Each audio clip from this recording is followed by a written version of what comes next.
दरबारात सगळे सरदार, मावळे, मंत्री आणि दरबारी एकत्र जमले. मोरोपंत, ते स्वप्न होतं की दृष्टांत तिलाच माहिती. पण असं वाटतंय की ती जणू सांगत होती की या गडावर तिला प्रकट व्हायचंय, तिला इथं यायचंय. पंत, या गडावर आई भवानीचं स्थान. आधीच हा गड दुर्गम आणि बिकट, आणि त्यात साक्षात भवानी इथं प्रकट झाली. मग तर या गडाला जिंकणं साक्षात कळी काळालाही अशक्य होऊन जाईल. पंत, खरं बोलतात महाराज.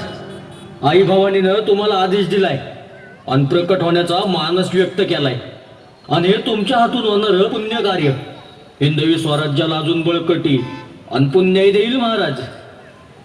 ठीक आहे, जशी तिची इच्छा. आपण तिच्या मूर्तीची प्राणप्रतिष्ठा करू.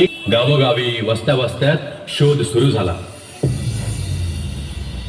महाराज अत्यंत पवित्र आहे, आणि म्हणूनच अशी मूर्ती घडवण्यासाठी एक अत्यंत कुशल आणि सात्विक असा श्रेष्ठ मूर्तिकार हवा आहे.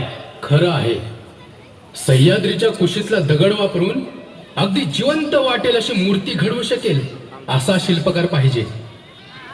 मी बहिर्जींना सांगतो, त्यांच्या हैरांपैकी कुणाकडे तरी माहिती असेलच.